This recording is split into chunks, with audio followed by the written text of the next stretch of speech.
저희뿐만 아니고 전 세계 다른 미국권이나 유럽권에서도 많은 관심사가 되고 있고요. 그래서 그걸로 인해서 주로 여러분들 인터넷 사이트 같은 거 뒤지시면 구글링 해보시면 많이 찾을 수 있는 사이트가 유럽에 있는 UK, HSE 기관에서 많은 정보를 얻을 수가 있고요. 미국에 가시면 오샤에서도 많이 정보가 얻을 수가 있습니다. 그런 내용들 좀 정리해서 오늘 좀 말씀드리겠습니다. 타이틀은 이렇게 되어 있고요. 그래서 5가지 항목으로 Q&A까지 해서 이제 말씀드리겠고요. 네, 첫 번째 이제 글로벌 사고 경향입니다. 사고 경향은 국내에는 조사해 보니까 일단 거기 책자에도 있는데 별로 데이터가 없더라고요. 데이터가 2016년도에 사단안전공단 산하 안전보건연구원에서 몇 개의 샘플링을 해서 조사를 해가지고 협력사의 데이터를 가져온 게 있어요. 그래서 그걸 찾아가서 여기다 담았고요. 요거는 인터내셔널 오일 앤 가스 프로듀서의 어소시에이션이 있어요. IOGP라고 해가지고 여러분들 이제 인터넷 찾아보시면은 거기서도 공짜로 얻을 수 있는 정보들이 많이 있어요. 이제 거기서 여러분들 유용하게 쓰실 수 있는 게 PSM KPI가 많이 거기 있습니다. 요즘 API 코드 754 보면은 티어 매니지먼트라는 게 있거든요. 혹시 들어보셨어요? 티어 등급이 이제 중요 탑 이벤트별로 해서 거기에 따른 사후의 그 작은 이벤트들, LOPC하고 로스 오브 프라이머리 컨테인먼트라는 어떤 타이틀 있잖아요. 그거 하위 단계로 해서 나중에는 매니지먼트가 링크가 걸리게끔 하는 게 거기 보면 나오실 수 있어요. 그래서 한번 보시고 그게 어떤 거구나라고 쉽게 얻으실 수가 있고요. 그게 이제 이따가 말씀드릴 우리 저기 제임스 분이 중에서 오시는 분이 말씀드릴 그 베리어 매니지먼트가 거기 또 들어가 있어요. 베리어도 관리 대상이거든요. KPI로. 그런 데이터들을 좀 볼 수가 있고요. 자, 아까 이제 윤 팀장님이 소개시켜드렸던 자료를 좀 다시 한번 보시면 전 세계적으로 점차 협력사들이 근로하는 시간이 점점 늘어나고 있어요. 근데 2000년대를 뛰어넘으면서 그러니까 경제 위기가 있었죠. 그러면서 기업들이 많이 이제 코스트 세이빙을 하려고 하는 일환으로서 협력사로 이제 전환하는 거죠. 비용 절감 차원에서. 그러다 보면서 여기 보시면은 확 늘어났죠. 이제 좀 떨어지고 있는데 이 포인트를 거의 리포트에 보니까 이게 밀리언으로 해가지고 한 28억 9,600시간을 전체 했는데 그 중에서 한 4분의 1 정도는 우리 저기 원청업체고요. 나머지는 협력사가 근로한 거예요. 그래서 협력사가 근로하는 시간이 훨씬 점점 늘어나고 있고 위험에 많이 노출되고 있고. 그래서 이 데이터를 보시면 이건 사망률이고요. 그리고 사망률은 어떻게 카운팅이 됐냐면 다음 장에 보시면은 여기 보시면 1억 시간당 발생한 사고 건수예요. 그래서 점점점 보시면은 이제 여기 이제 협력사는 1.97, 원청업체는 0.9, 한 2배 정도 되죠. 그래서 2배 정도 점점 늘어나고 있습니다. 이거는 데이터는 어떻게 얻었냐면 인터내셔널 어소시에이션 오브 오일 앤 가스 프로듀서에서 그 회원사들한테 데이터 메일을 보내요. 한 44개 되면. 그래서 거기서 온 정보 갖고 소팅해가지고 보여주는 거고요. 신뢰도가 높습니다. 그리고 이건 국내 2015년도 데이터예요. 2015년도 산업재해 통계를 가지고서 우리 여기 안전공단의 안전보건연구원에서 이제 산업재해 통계 보면 협력사로 별도로 해서 이게 산업재해인이 나오진 않죠. 아시는 분은 아실 거예요. 다 뭉뚱그려 서 나오죠. 그리고 이제 그걸 보면은 그거를 이제 업체한테 컨택을 해가지고 그 연구원에서 이제 데이터를 받는 거예요. 근데 아마 데이터를 오픈하기 쉽지 않으니까 제한적일 거예요. 그래서 대상은 51개 업체한테 했고요. 업종은 조선, 철강, 자동차, 화학, 전자로 해서 했고요. 그래서 비율 보면은 가장 많은 회사가 자동차에서 많이 소스를 줬어요. 그래서 이걸 보니까 원청은 그 기간 동안에 조사 대상인 51개 업체에서 1명만 돌아가셨어요. 근데 협력사는 7명이 돌아가셨어요. 또 상주에서. 비상주는 아니고요. 상주라는 얘기는 이제 항상 그 업종, 그 회사, 공장 내에서 있으면서 우리 일을 좀 맡아서 계속 단가 계약하는 회사죠. 실제로 보면은 이제 7배죠, 7배. 근데 요거를 계산을 하려고 하다 보니까 거기서 보고서에서 보면은 이제 사망 만인율이 상주 업체 사고 사망 만인율보다 8배가량. 이거 이제 시간 대비 해가지고 보니까 8배가량 높았다. 이렇게 될 수 있죠. 그래서 그렇게 카운팅이 돼서 저희는 아마 외국보다 협력사분이 샘플링은 작지만 이게 표면상으로 나타난 거는 더 많이 위험에 처해 있다라는 걸 좀 참고를 할 수가 있고요. 작년에 참고로 이제 작년 2015년대 산업 재자방자 수는 1,800명 정도 됩니다. 데이터가 한 8명밖에 없으니까 조금 작은 샘플인데 그거만 봤을 때 저렇다는 거죠. 그리고 이제 그거 참고로 하시고요. 점점 이 얘기 결론 좀 이제 정리를 해보면 우리나라 사람들은 외국보다 그러니까 오일앤가스 쪽이 리스크가 높으니까 안전관리를 잘해요. 우리나라 정유회사나 석유화학회사 안전관리 잘하거든요. 그래서 사망률이 낮죠. 근데 우리 회사들 보면 데이터 보면 더 많이 돌아가시는 걸 알 수 있어요. 전실적으로 아마 저희가 국제적인 2배 숫자보다 더 많은 협력사분들이 사망사고를 당하고 있다고 보여지고 있고요. 좀 관심을 더 많이 가져야겠다는 어떤 니즈도 또 생기는 것 같습니다. 그래서 요거는 뭐냐면 이제 컨트랙터를 어떻게 채용하고 그걸 관리하는 베스트 프랙티스를 제가 저기서 얻었어요. 미국 NSC 아시죠? 내셔널 세이프티 카운슬이라고 해가지고 아시는 분 아실 거예요. 거기서 하는 역할이 나라의 어떤 안전에 대해서 총괄하는 어떤 베스트 프랙티스를 모아서 기업들 구속을 공표하고 발표하는 기관이에요. 거기 산하에 캠벨 인스티튜트라고 있어요. 거기서 발표한 소스를 가지고서 좀 보여드릴게요. 그래서 크게 5가지로 이제 구분을 하더라고요. 그래서 협력사를 먼저 이제 구분을 해요. 선정을 해요. 미리 이제 뽑아 놓는 거죠. A 기업, B 기업, C 기업이 기계 작업, D 기업, E 기업이 전기 작업. 그래서 먼저 선정을 리스트업을 해놓은 다음에 그 업체들을 대상으로 해서 수행될 작업에 대한 어떤 업무들에서 위험성 평가를 진행하고 관리 수준을 정해요. 그리고 나서 교육도 하고 오리엔테이션을 진행하죠. 그 다음에 그걸 작업하는 걸 모니터링하면서 이제 점검도 하고 그다음에 페널티도 주고 그러죠. 그리고 나서 다 계약이 끝나게 되면 이 사업 평가를 하게 됩니다. 그래서 요 5단계는 어떻게 얻은 거냐면 2014년도에 이 캠벨 연구기관에 있는 14개 멤버십 기관으로부터 구한 거고요. 그래서 데이터를 모으거나 인터뷰를 해서 그 다음에 가서 발표 자료를 얻고 소팅을 해서 전문가들 미팅을 해서 이렇게 결론을 내렸다고 합니다. 그래서 크게 5단계. 여러분들 회사하고 비슷하시죠? 대부분 이런 식으로 협력사를 관리하고 있는데 그러면 그 단계별로 잘하고 있는 우수 사례들을 좀 정리를 해봤어요. 그래서 이게 한 7가지가 나왔는데 여기 왼쪽에 있는 게 그 회사들이에요. 멤버 회사들, 쉐브론이나 에이콘이나 GP, US 철강 이런 회사들이 거기에 참여를 했었고요. 그다음에 여기서 우수 사례는 4단계까지만 있더라고요. 그래서 그거를 분류를 해서 5단계 중에 4단계 중에 3단계가 우수 사례가 많았고 4단계가 한 가지가 있었습니다. 그래서 첫 번째 단계 프리퀄리피케이션 단계에서는 미국에서는 서드 파티의 어떤 업체들이 이런 역할을 하는 거예요. 서드 파티가 이따 사례도 있는데 서드파티가 협력사들에 대한 데이터베이스를 만들어요. 리소스를 만들어요. 그 다음에 그 회사들이 어떤 수준에 있는지 평가를 해가지고 그거를 원하는 원청업체하고 컨택을 해요. 그러니까 매치메이킹을 하는 거죠. 그게 지금 미국 쪽에는 아주 되게 원활하게 이루어지고 있습니다. 그게 가장 이제 미국 거기서 보는 베스트 프랙티스고요. 두 번째는 이제 협력사 평가에 대해서는 데이터가 이렇게 다양하게 쓰고 있다. 여러분들 EMR이라고 해서 뭐 들어보셨을 텐데 이건 미국에서 쓰는 거고요.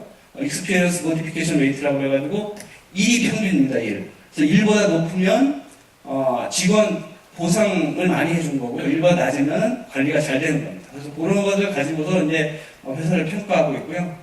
뭐 이런 거 하고 있고 그다음에 또 회사에서 협력사 평가할 때 그레이드를 줍니다. A, B, C, D 또는 레이팅. 그다음에 또 협력사에서 이제 교육 평가를 할 때는 매트릭스를 쓰거나 프로젝트 규모에 따라 가지고 다양한 위험성 평가를 진행하고 있었고요. 이 안에 있는 영어 내용들이 그렇게 낯설지 않죠. 영어 쉽게. 그 다음에 이제 여기도 미국도 그 하청을 주는데 그 1차 하청이 있고 2차, 3차 하청이 있다라는 걸 좀 하는데 좀 다른 점은 1차 하청이 2차, 3차 하청을 좀 총괄해서 관리하는 역할을 해주는 거죠. 근데 2차, 3차 하청이 협력사에 대한 그 모기업의 어떤 원청 기업의 기준을 모두 따르도록 하는 겁니다. 그게 가장 우리나라 좀 다른 것 같고요. 그 다음에 이게 그거 내용이었고요. 그 다음에 협력사가 현장에서 이제 하는 활동들에 대해서 서티도 주고 그 다음에 작업허가 주는 내용에 대해서 오리엔테이션도 하고 스페셜 교육을 하는 거 우리랑 마찬가지인 것 같아요. 그리고 나서 이게 주기적으로 협력사 평가를 해서 매일 평가하거나 매주 평가하거나 월간, 그다음에 연간 평가를 진행하고 있고요. 매일이나 월간이라는 것은 전장 점검을 해서 체킹해가지고 그거를 기록을 평가한다는 그런 의미입니다. 이런 7가지 내용이 연구기관에서 발표한 7가지 내용이 잘하는 내용이었어요. 우수 사례였고요. 그 다음에 조금 어려운 부분들은 뭐였냐면은 이제 공식화된 디서플린 액션, 그러니까 룰을 안 지켰을 때 어떻게 조치를 취할 거냐, 그런 부분에 대해서 조금 다양했고 명확한 기준이 없었습니다. 어떤 회사는 한 4번의 경고를 준 다음에 다음 계속 어길 때는 퇴출을 시키거나, 어떤 회사는 계약 해지를 하거나, 다양한 방법으로 이제 돼 있어서 좀 공식화된 구조의 어떤 그런 규정 위반을 처리하는 좀 방법들이 조금 부족했다라고 얘기하고 있고요. 그 다음에 아까 AP 하나토탈의 CSMS에 반대되는 내용이죠. 주로 레깅 인디케이터를 많이 다루었고, 그러니까 결과지수, 사고를 났거나 아차사고 났거나 지적 건수 그런 것들만 다루었고, 그런 거를 통합하는 내용들이 없었다라는 게 조금 좀 문제였고요. 그 다음에 또 마지막으로는 계약이 다 끝났어요. 계약이 다 끝났으면 그 계약을 진행했던 업체를 다시 한번 평가해서 다음번에 그 회사하고 계약할 때 그걸 사례를 적용하지 않고 있다라는 거죠. 우리는 이제 처음에 협력업체 선정할 때 너무 많이 주안점을 두기 때문에 사후 관리가 좀 부족하다, 그런 얘기를 했었습니다. 예. 여기 있는 회사들은 이제 멤버 회사라고 좀 말씀드렸고요. 그리고 이제 미국에 있는 한 항공기 제작사의 어떤 사례를 좀 보여드리면, 여기 앞에 있는 게 뭔지는 아시죠? 여러분들 락아웃 할 때 쓰는 락. 요건 이제 이 회사가 좀 헤들락이라는 브래들리라는 회사인데, 여기서 쓰는 락아웃 할 때 락하고 태깅 할 때 태그인데, 요거를 협력사들도 진행을 하고 있습니다. 우리는 주로 이런 락아웃 할 때를 우리 원청에서 직원들이 가서 직접 락아웃을 하고 그러지만, 여기서는 협력사 직원들 자체도 락을 줘서 그걸 적용을 하고 있고요. 그것들을 이제 모니터링 하는 걸 우리 원청에서 하고 있더라고요. 그게 조금 다른 점입니다. 우리는 직접 우리가 블라인드를 하거나 락잉을 하죠. 로또라고 하는데, 그런 게 조금 달랐고요.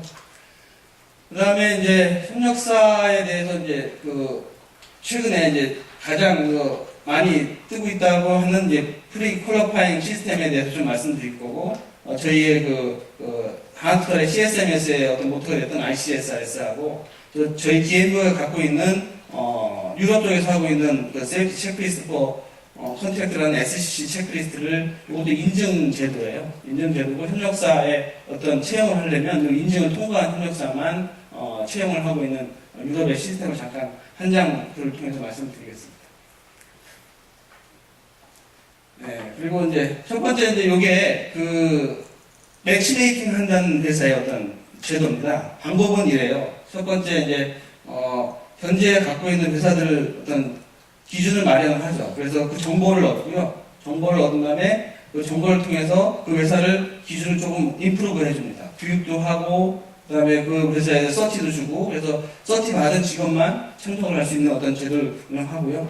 그 다음에 그 리소스를 갖고 있어서 이제 협력사한테 제공을 하는 그런 3가지 단계로서 비즈니스를 하는 겁니다.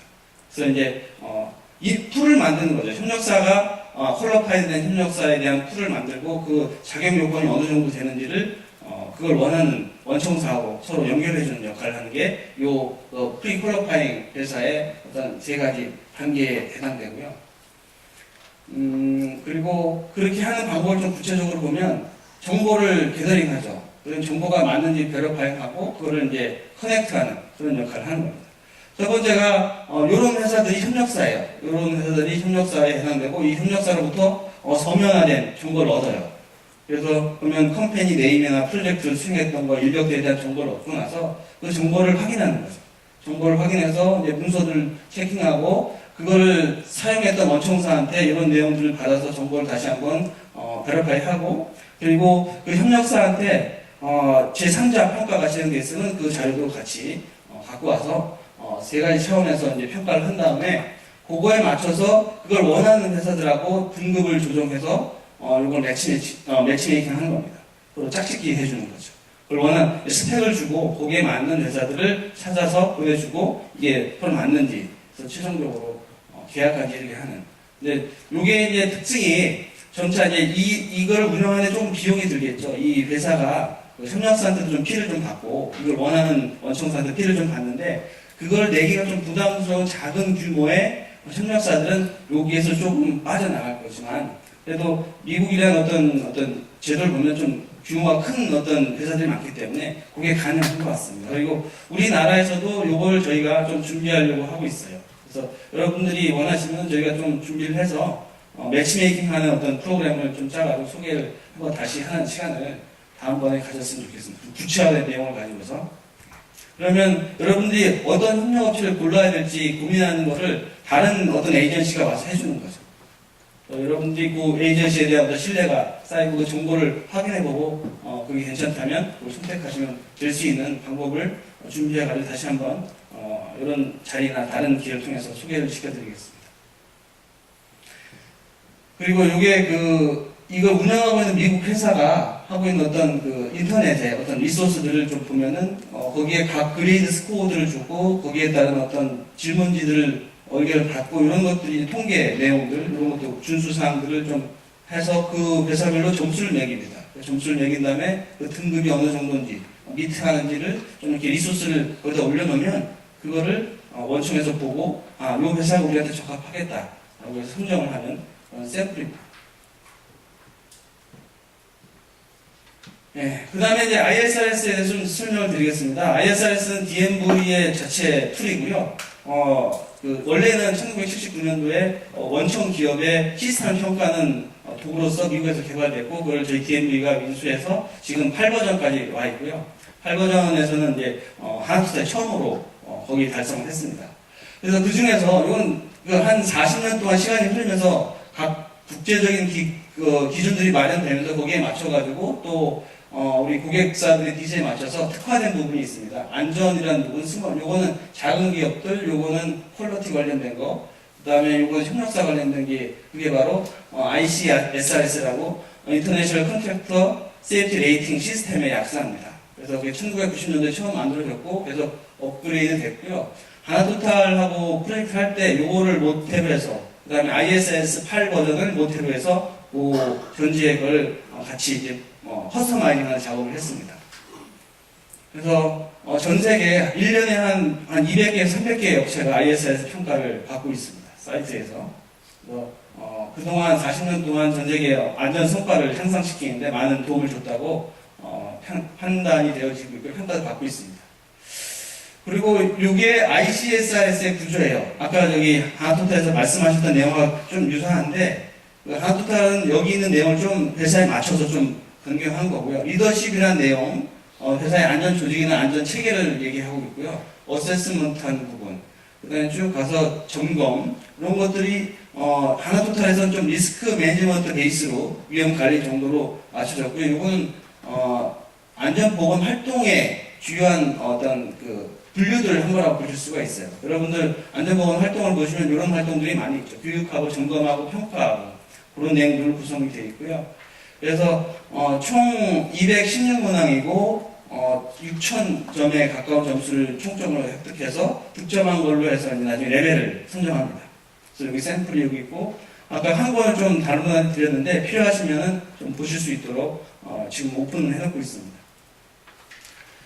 그리고 DMV가 또 유럽에서 운영하고 있는 또 다른 협력사 서티 제도가 있어요. 이거는 여러분 잘 아시는 엑손 모바일에서 이걸 운영하고 있고요. 엑손 모바일은 이 서티를 통과하지 않은 업체들은 협력사로서 채용을 하지 않습니다.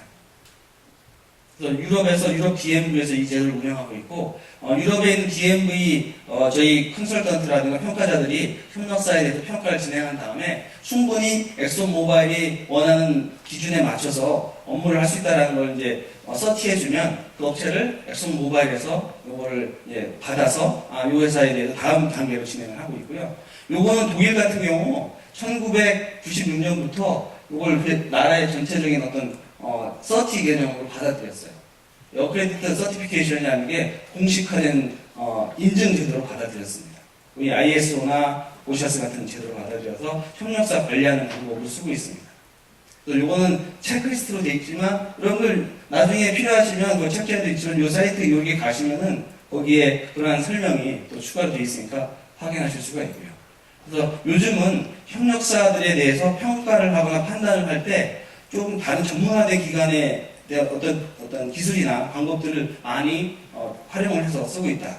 그래서 여러분들이 왜냐하면 회사 업무하는데 바쁘시잖아요. 그리고 외부 환경에 조금 더 많이 알고 있는 다양한 분야에 이제 다녀봤던 에이전스들을 통해서 이제 하는 제로 점점 가고 있고요. 그거를 이제 선두주자 달리고 있는 게 이제 미국에서 그렇게 하고 있고 유럽도 같이 하고 있습니다. 저희 DMV에서 그걸 준비하고 있고 다음 조만간 그걸 좀 준비가 되면 소개시켜드리는 시간을 가질 수 있도록 하겠습니다. 그래서 이제 요거는 향후 어떻게 협력사 안전관리를 할 거냐라는 거를 제가 미국이나 유럽 같은 리소스를 좀 통합을 해서 머지해가지고 정리를 한 내용입니다. 그거 좀 참고를 하시면 되겠고요.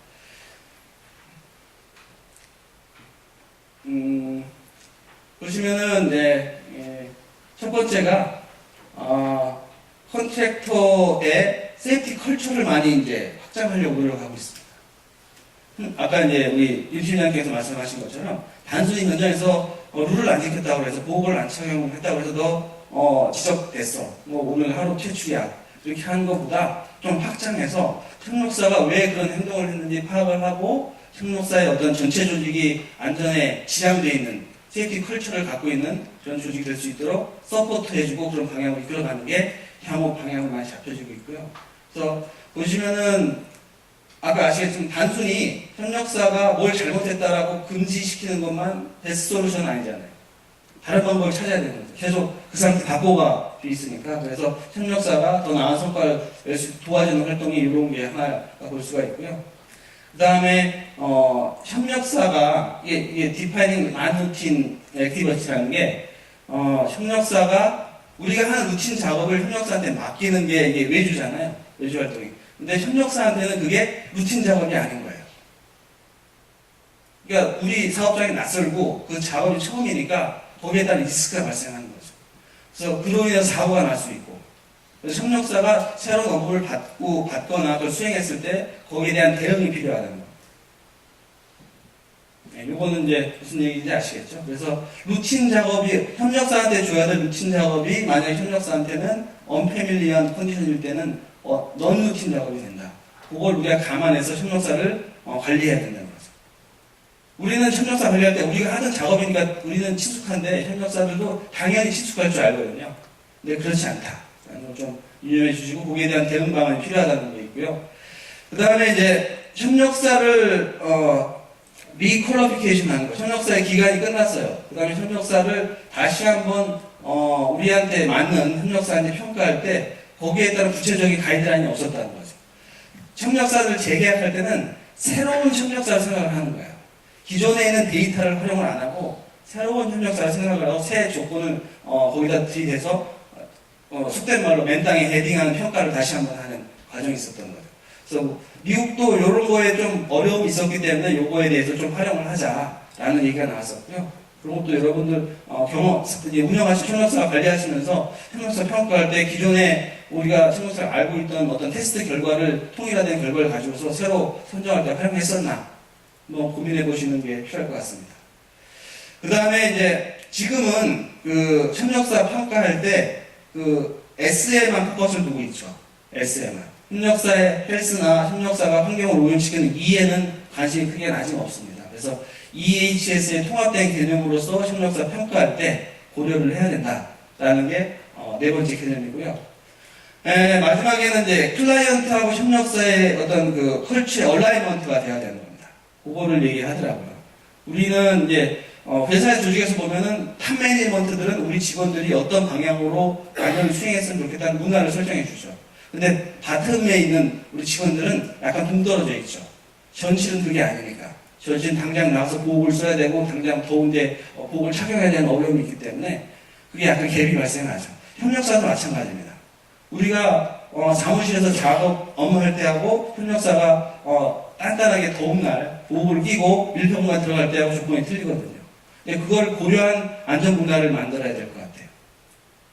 그분들의 얘기를 들어주고 그분들의 어떤 어려움들을 우리 프로세스에 반영하는 과정이 있어야 될 것 같아요. 단순히 그분들한테 어떤 걸 지켜라라는 것보다 이제 능동적으로 되려면 어떻게 해야 됩니까? 자발성이 필요하죠. 자발성이 필요하면 그분들의 의견을 우리 프로그램에 담아주는 과정이 있어야 되죠. 예, 그런 것들이 고민해야 되지 않을까라는 거고요. 요 내용은 제가 어디서 갖고 왔냐면 여러분들 나중에 필요하시면은 US에 보면은 미국의 OHNS라는 매거진이 있어요. 상당히 오래된 매거진이고요. 거기서 참고를 하시면 될 것 같고, 아까 캠벨 인스티튜트의 보고서에서 참고를 해서 정리한 내용입니다. 여기까지 해서 좀 말씀을 드렸고요. 혹시 질문 있으십니까?